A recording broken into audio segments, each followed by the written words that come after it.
Moin Moin, hallo und herzlich willkommen zu einem neuen Video hier auf meinem Kanal. Heute ist wieder eine Runde Shakes and Fidget und ich wollte euch zuerst mit den aktuellen News versorgen, denn ja, ihr habt wahrscheinlich schon mitbekommen, es ist Erfahrungsevent. Ja, die Leute, die das Video jetzt hier am Freitag sehen werden, werden das wahrscheinlich schon gemerkt haben. Ansonsten, ja, gibt es jetzt auch nochmal die Weihnachts-Epics zu finden, den ganzen Dezember lang. Also wer da im Sammelalbum noch ein paar Weihnachts-Epics braucht, der sollte da sich auf jeden Fall auf die Suche jetzt machen.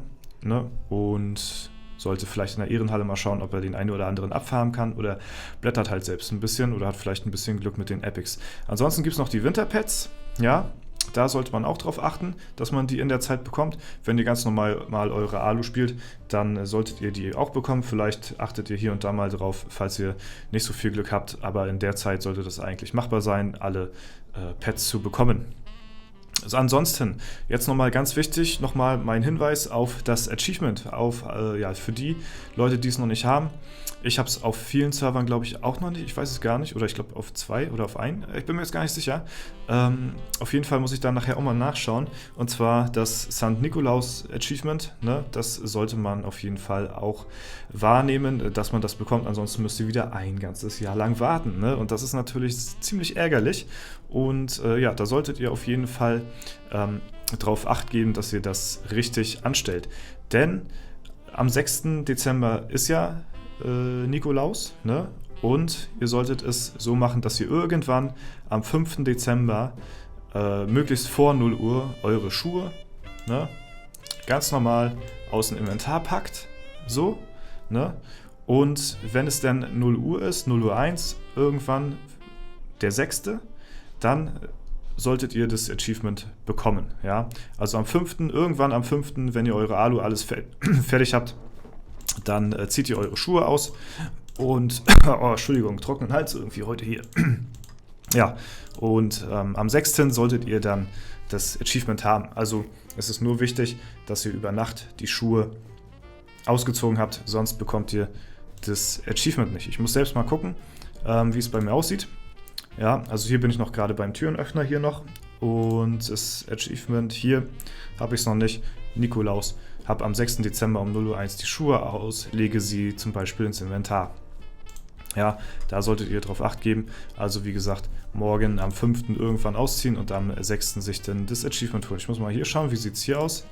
Hier haben wir das haben wir schon. Okay, mir fehlt es tatsächlich nur auf den Dämonenjäger. Da muss ich dann drauf achten, dass ich das da bekomme. Und auf den anderen Servern sieht es so aus, als ob ich das überall hätte. Ja, die Information wollte ich euch auf jeden Fall noch mit auf den Weg geben, weil ist ja schon ganz wichtig, dass man das mal, zumindest mal gehört habt, dass ihr rechtzeitig zu Nikolaus hier das Achievement euch gönnen könnt. Ne? Ich meine, das sind immerhin ein paar Skillpunkte, die man nicht wegschmeißen möchte. Ne? Ich meine, so ein Achievement, wer es noch nicht wusste, das gibt ja auf jede Stats, also es gibt 5 Basispunkte auf jedes Stat hier, ne? Und das ist ja schon ganz nice auf jeden Fall, ne? Es ist geschenkten Gaul, guckt man nicht ins Maul, so, ne? Gut, ja, ansonsten, ja, sieht es bei mir hier ganz gut aus. Arena Manager läuft soweit, können wir mal resetten und dann können wir uns da gleich mal ein bisschen was gönnen, ne? Also ich hatte mir jetzt nochmal heute einen Skip gekauft gehabt. Ja, einfach nur deswegen, weil es halt wirklich super gut vorangeht momentan und deswegen, ja, hole ich mir dann noch den einen oder anderen Skip. Ich meine, gut, jetzt mit dem Wechsel von von den ganzen Sachen hier bin ich jetzt sowieso nicht mehr darauf angewiesen, großartig hier was zu machen. Trotzdem möchte man natürlich seine Stats natürlich noch höher haben und vor allen Dingen die Schadensrune auf der Waffe, die möchte ich ja nachher früher oder später schon gerne mal relativ weit oben haben. Da ist ja das Limit bei 60% und ja, das macht schon einiges aus, würde ich mal behaupten, und deswegen bin ich da ganz heiß drauf, dass wir das eines Tages dann auch erreichen werden. So, ja, das Gute ist, jetzt hier mittlerweile beim Arena Manager kann ich hier mit einem Knopfdruck jetzt schon alles auf den 5000er Breakpoint hochballern und ja, dann mache ich es immer so. Das hatte ich euch ja auch schon öfter mal gesagt. Ich lasse immer dann einmal nochmal hier den Sitzplatz überall durchlaufen, stecke hier nochmal den Ertrag vom Sitzplatz nochmal in jedes Gebäude einmal rein. Ja, weil das gibt dann auch nochmal ja, im Verhältnis gesehen für einen schmalen Taler gute Punkte für die restlichen Gebäude hier. Und dann lasse ich das dann einfach so durchlaufen, weil danach lohnt sich das dann nicht mehr, hier großartig noch mehr zu investieren. Und ja, alles andere werde ich dann hier weiter in die Toilette dann reinstecken, so wie jetzt. Hier alles, was jetzt hier noch mit reinkommt, kommt dann nachher alles in die Toilette rein, weil sich das, wie gesagt, das Gebäude hier wirklich exorbitant am meisten lohnt.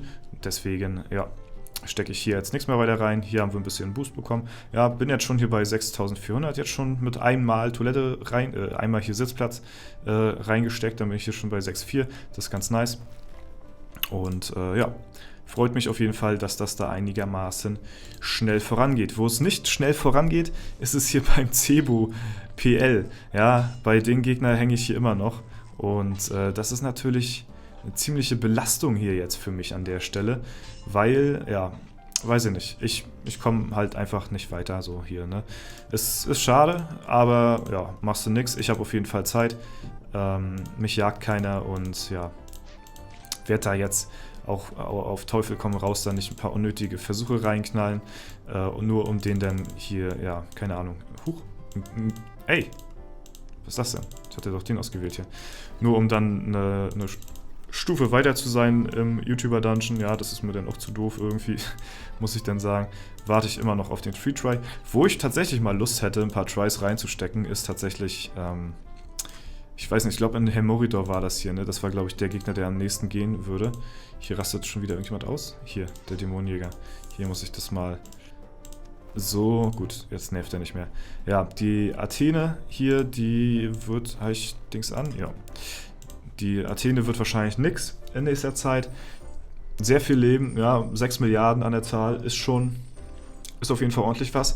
Die Gegner, die nachher später kommen, die haben noch doppelt so viel Leben und so weiter und so fort. Also das wird noch richtig krank nachher hier. Das ist auch der letzte Dungeon, ja, wo jetzt die besten Spieler jetzt momentan gerade dran hängen.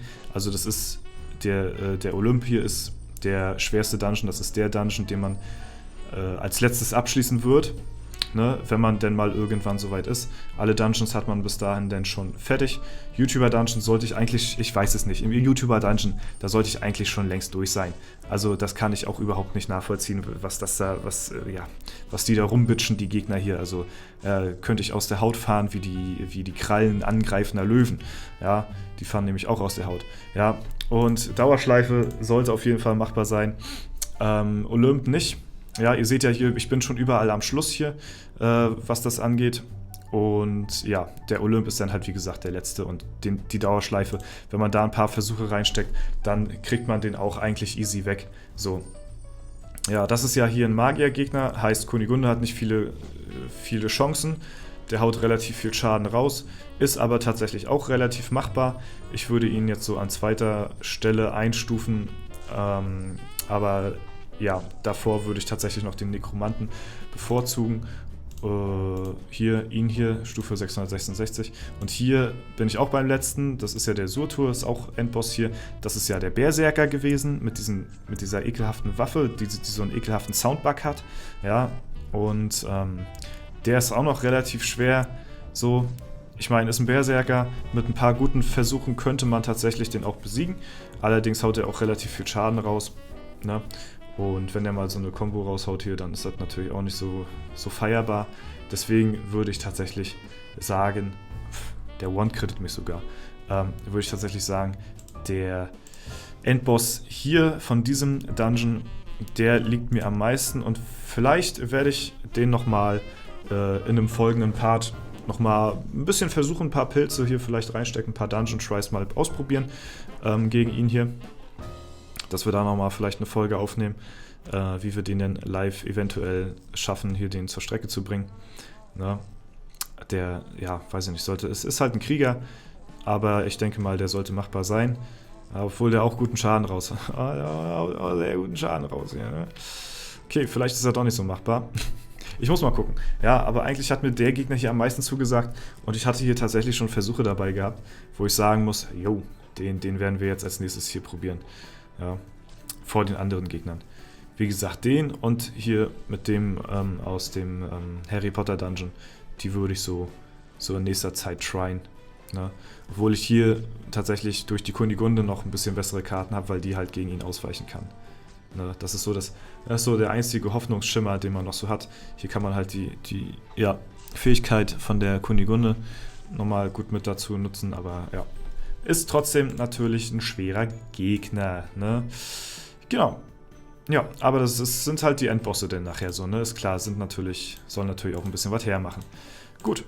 Alles scheiß Quests hier. Lange Quests mag ich überhaupt nicht, wegen dem Goldcap immer hier. Ja, muss ich die annehmen. Ansonsten, ja, soll es das soweit gewesen sein. Wir können mal kurz am Rad drehen.